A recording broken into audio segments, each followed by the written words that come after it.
I walked inside and it was like entering a nightmare. It still is a nightmare. It happens, I wake up in a cold sweat once a month when I think about this. And so that was kind of my indoctrination into the reality is that nobody cares. Nobody cares. I started to settle in. I was lost. I'm thinking to myself, how in the world am I going to do 190 months?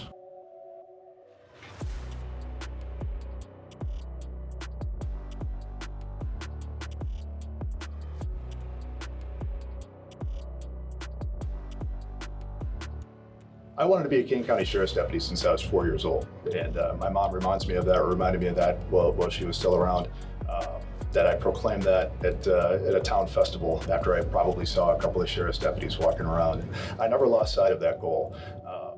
As a police officer in the community, I was very proactive, a lot of drug arrests, a lot of gun arrests, going after the gang members and, everything that we were supposed to do as police. But there was always another side to it where I had a concern for the person that I was putting in handcuffs. I wanted to know what got them to that point.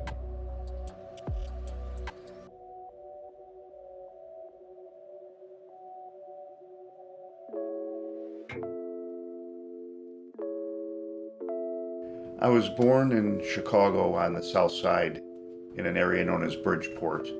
It's actually right down the street from Comiskey Park where the White Sox play. I have two terrific parents and I had, I think, a kind of a normal childhood.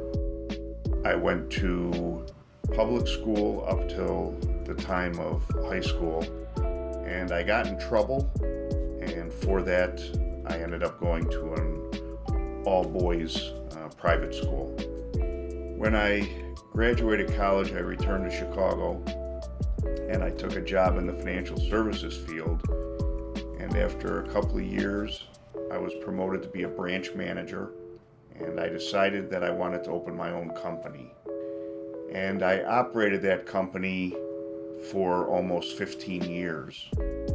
At one point I had 40 sales representatives and 6 clerical people, but at some point I got bored with doing the same things every day, and I went out on a consulting assignment in Palm Springs, California. Some investment opportunities that he'd like to explain to me so that I would be able to represent. And so in a period of 4 or 5 days, I made probably as much money as I would make in a normal year. The time came where I got a call, and I still remember the call, and it was from somebody early in the morning, and they said, Augie, this investment stuff, it doesn't work. I mean, it's useless to me. And that's kind of where I hit the first crossroad. Because instead of wanting to really find out what was going on and see what the issue might be, what I did is I stood behind the contract. I stood behind it and said, look, you agreed to accept whatever risk there was. I'm sorry it hasn't turned out, but it's got nothing to do with me. And that was, as they say, the beginning of the end. So over a period of time, we had done a number of these transactions, and he told them that he had somebody in Chicago that had been doing these investments and that nobody was being paid off. So over the course of more than 2 years, I got a call from my lawyers saying, listen, they're going to indict you. I was foolish, and I can't say that strongly enough. I was insisting on going to trial because my position was I never wanted those people to lose their money. And so I went to trial and I testified at trial. The trial took 10 weeks and it took 4 days, and the jury came in and they found me guilty on almost every charge. I was sentenced to 190 months in prison.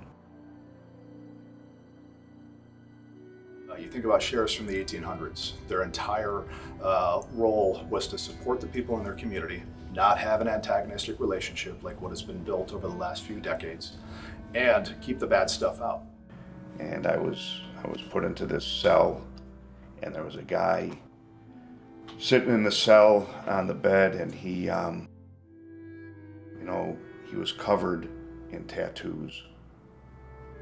Meanwhile, as everything unraveled for me, I was smoking 2 packs a day, and so I'm put into the cell, and I look at this guy, and I'm thinking, how does this end? I mean, what's going to happen here? So it ends up, the guy's name is John, and he was a really nice young man.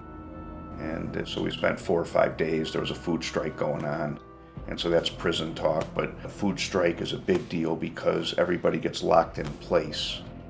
And this was one of those crazy food strikes. Not that they're all not crazy, but this was one that on the 2nd floor they're trying to light a mattress on fire to shove out a window.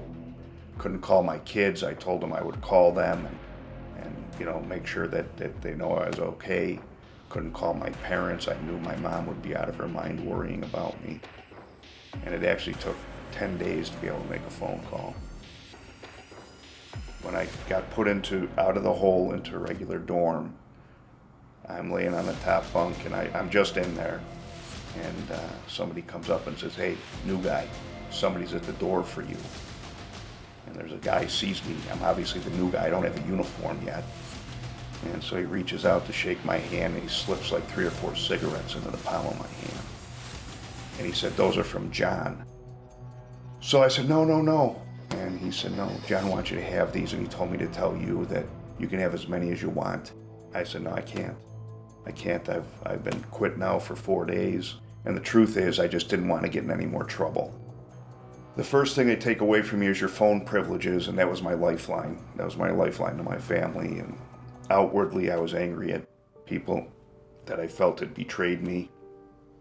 Inwardly, I was angry at myself. In 2005 was the first time the White Sox won the World Series, going back to, I think, 1940 something. And then my parents were coming up to visit the following week. My mom told me she had inoperable pancreatic cancer. And that was in October. And she died on January 11th of 2006. And I say that left a hole in my heart that'll never heal. I was close with my parents, and my dad's suffering. They were married, I don't know what it was, 50 years. And so he can't see his son. They wouldn't let me go to the funeral or any other such thing. And I could just picture my mom coming to the end, and I know she would have wanted me to be by her side. After my other daughter, she got killed, so I started drinking a lot. Then the same week, my dad passed on June 16th. So that kind of broke me down more. After that, my life was just out of control. So I started drinking a lot, which got me into trouble. I ended up getting a DUI. I didn't show up to court for my addiction. So I ended up in jail. While I was in jail, my mom passed August 3rd. And once I got out, all I was thinking was just about drinking. My kids will be grown. Mom died. I was in the gym working out with a friend, and I get paged to the lieutenant's office. They came charging in, and they grabbed me, and they cuffed me, and they marched me across the compound and threw me back in the hole. And no phone, no visit, no nothing. And so I was in there for like 35 days. But that was the beginning of the beginning. Because I would say, and I do say, that was probably the lowest point in my life. When I got locked up, and she said, "Ghilarducci, can I get you anything?" And I asked for a Bible. I took that month, and I really thought about my life and examined who I was and who I should be. And I committed to myself at that time that I would come out and I would make a difference. And I decided I was going to start teaching. And I found a real estate book on the compound, principles of real estate, and was probably 25 years old. The first night, there were like 8 guys that showed up. The next week, the room was full. I say it's because it's an environment where people are looking to learn. So that's what I did. And after 4 years at Sandstone, I got moved up the road to Duluth, which is the coldest place in the world. A good friend of mine who was a participant in that recovery, convicted of a crime and ended up going to prison. I stayed in touch with him while I was away, and while he was away, he met a gentleman by the name of Augie Ghilarducci who was teaching some classes within the prison system. I've done almost 3/4 of my sentence. I started to think about the reality of me re-entering, what I was going to do for a living, how I was going to rebuild relationships, those types of challenges. And so what I did was start to work on some material. And it was for me. And then I had a few friends and I shared it with them. And so they asked me if I would teach it as a class, and I did. And it became so popular that the RDAP staff made it a mandatory part of the drug program. And I continued to teach while I was there, but there was an opportunity that came up. The warden had put up something out to say she wanted to do a community outreach program. And she invited anybody that wanted to audition. And so there were obviously a lot of people that were interested because you got to leave prison. So I auditioned, and she selected 3 people, and I was one of them. And so that was a blessing. And I went out for 9 years into high schools and colleges and businesses and leadership groups. And really I was just talking about the mistakes I made, the lessons I learned. And in businesses, I did really well just sharing and talking about, here, there's things you can do to make sure that you have an ethical culture in your company. He told me about some of these programs, and I became a little bit intrigued.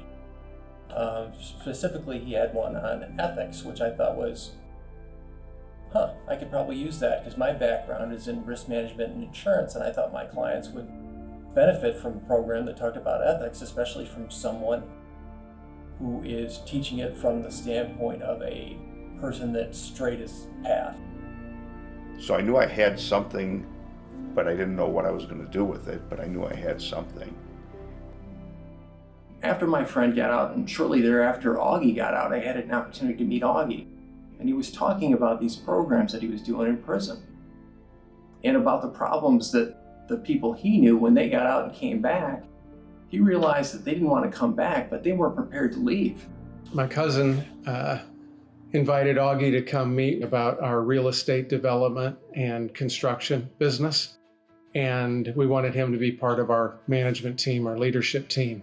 And we hired him for that. But very quickly, I saw in Augie that his life was meant for a much bigger purpose than the leadership in our real estate world. I mean, he does that. He does it well.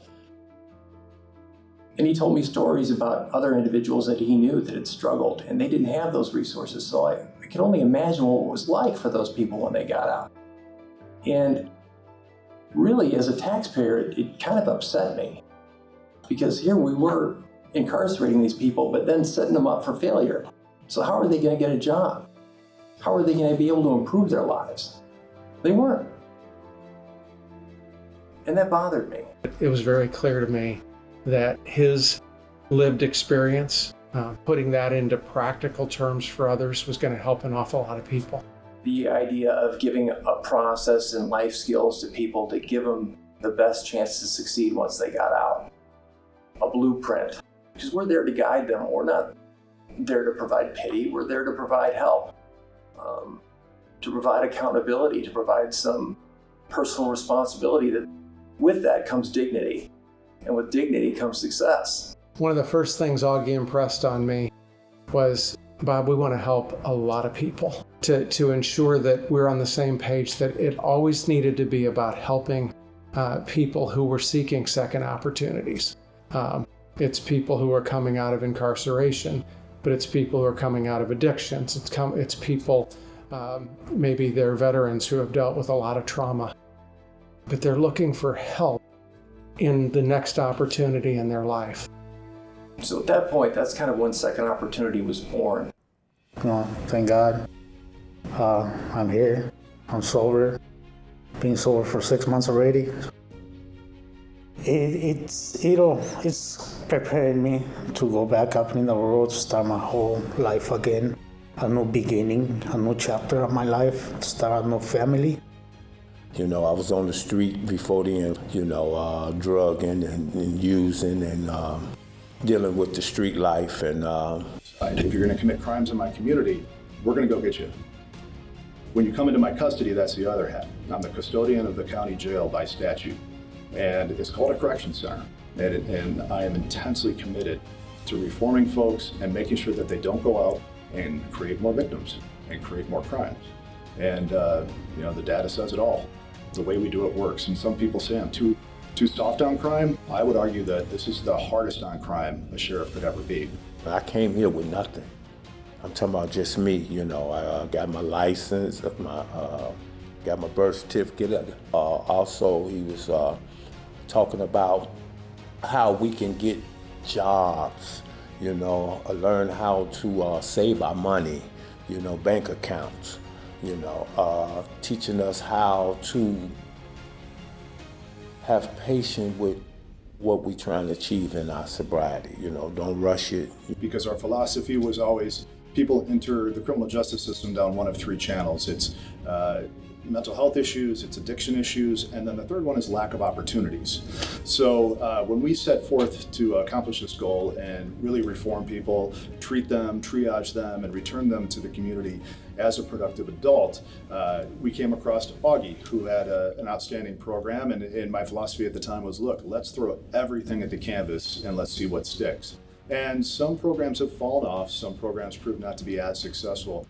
But Augie's Second Opportunity program has really driven us to the point where we have the data that we have now after 3 years. From my testimony, I'm 58 years old, so I've been through the wild, wild west. But to let them know a dressed up garbage can like me came back to be, it can happen, Yeah, I was behind bars. Substance abuse, the bottom line. I got involved with substance abuse. Substance abuse led me to crime, and crime led me to incarceration. Having some place to return to is key. It's been returning to the same environment. My experience has been you get the same results. I think statistics. It shows anywhere from 50 to 75% or more people incarcerated is alcohol and drug related, substance abuse related. It was my situation, and everyone that I met and incarcerated, almost always, if it wasn't some kind of crime of passion, it was substance abuse involved. Always. And a lot of people, that's the issue. It's substance abuse. It's not that they're criminals, it's that people do things to get drugs and alcohol, or under the influence do things they don't mean to do. We try and provide a lot of different types of things under one roof.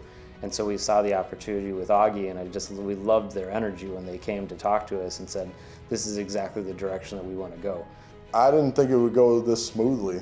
Just without Lifehouse's help, it wouldn't have been this easy of a transit. I call it real easy, just because all the help that they've been able to give me. In a little bit under 2 years of being here, we've housed almost 300 people. We're a little bit under 300 at this point. We only know of 3 that have gone back to prison. Mental health is important. We find that a lot of them are struggling with what happened to them, the trauma that got them there, and how to deal with it when they come home. So tapping into those services is important. Learning basic life skills is important because they just really have no clue. Some that have been away for many, many years, and something as simple as a cell phone is new to them. Well, I know that Augie's background in working with the federal prisons and working within the actual prisons themselves really gave him a unique understanding of the hurdles that people face when they're trying to leave the prison system. And so the classes that he had, I think, were really well designed towards people that were leaving prison, but it also provided a really good transition as you got out of prison, and then give them something that's a purpose in life. And I think that Second Opportunity provides a great baseline for that kind of a thing. I was definitely able to garner more confidence with Augie's help, being able to chart a path forward. I was looking to get into CNC work, and he gave me a website. I was looking into that. There was a lot of good information.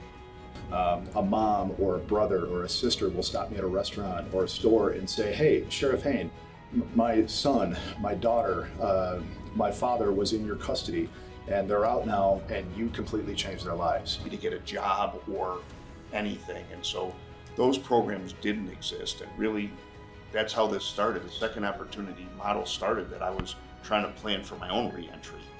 And then I shared it with some friends, and then it became something on the inside. And now it's continued to the outside. But because there wasn't anything there to help prepare for this type of thing. It's really interesting to listen to the seeds that you plant in the guys that are in your class. Almost all of them have left with at least $2,000 in a checking account, a stable job, stable income, stable housing that they're moving into, and a real pathway towards their success. It's been amazing. They helped me get a job, they helped me do the resume, they helped me get my counseling when I first got out with that. They gave me a place to go when I couldn't find another place. They treated me like family, really.